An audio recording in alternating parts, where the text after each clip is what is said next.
You're crushing it at work. Your inbox stays under control.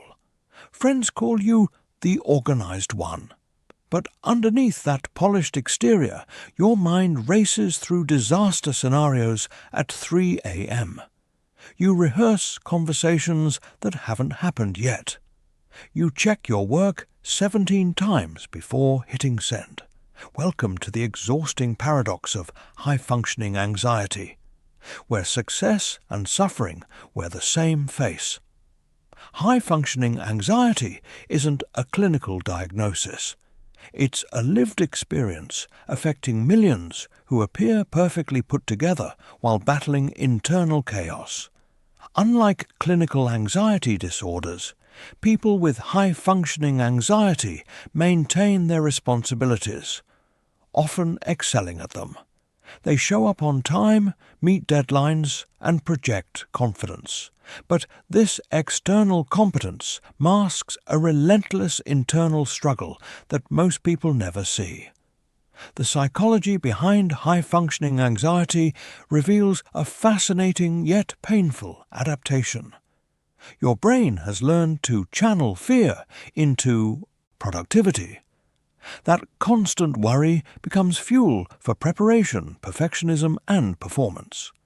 It's anxiety weaponized into achievement, but at tremendous cost.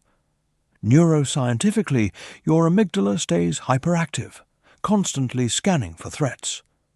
Meanwhile, your prefrontal cortex works overtime to maintain control and rational thinking. This creates a unique cognitive pattern. You're simultaneously anxious and capable, worried and functional. Your nervous system runs hot while your behavior stays cool. The root often traces back to early environments where achievement equaled safety. Maybe love felt conditional on performance. Perhaps chaos at home made control feel essential for survival. Your developing brain learned a critical equation. Anxiety plus effort equals security. That formula now runs automatically decades later. Here's where it gets complex. High-functioning anxiety actually produces results. At first, the fear of failure drives you to prepare thoroughly. The need for control makes you detail-oriented. The constant worry keeps you several steps ahead of problems. Your anxiety becomes your competitive advantage. This creates a dangerous feedback loop. Success reinforces the anxiety-driven behavior. You think, my anxiety keeps me sharp. Without it, I'd fail. You become addicted to the adrenaline of deadline pressure. Rest feels dangerous. Relaxation triggers guilt. You've confused anxiety with ambition. But the body keeps score. Your achievement comes with physical symptoms you've learned to ignore. The tight chest, the digestive issues, the tension headaches. You normalize sleeping poorly. You joke about needing 3 coffees to function. Your body sends distress signals that your mind dismisses as the price of success. People with high-functioning anxiety become masters of impression management. You've perfected the art of appearing calm while your thoughts spiral. You smile through meetings while mentally catastrophizing. You say, "I'm fine," so convincingly that even you believe it sometimes. This creates profound loneliness. Nobody sees your struggle because you've hidden it too well. Friends assume you've got everything figured out. Colleagues see only competence. Your pain remains invisible, making it feel less valid. You think, everyone else handles this better than me. The overcompensation extends everywhere. You over-prepare for simple tasks. You say yes when you mean no. You take on extra responsibilities to prove your worth. Each action reinforces the belief that only perfect performance prevents disaster. The bar keeps rising. The anxiety never satisfied.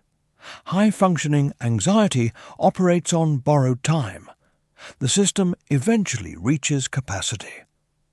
Maybe it's a minor mistake that triggers disproportionate shame.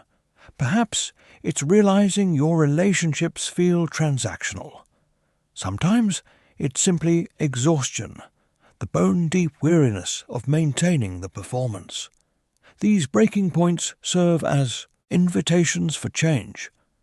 The panic attack before a presentation, the Sunday night dread that intensifies, the moment when achievement stops feeling like enough. Your psyche signals that the current approach isn't sustainable.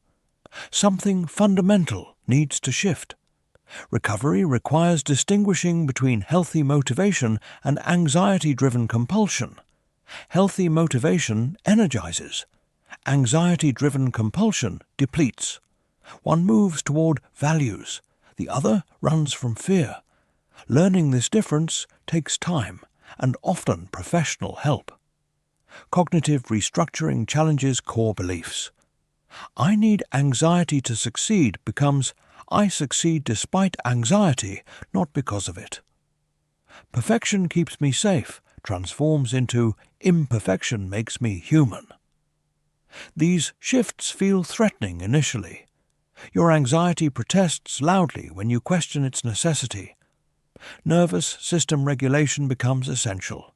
Your body needs to learn what safety feels like. This means intentional downtime, breathwork, and tolerating the discomfort of stillness. It means setting boundaries without guilt.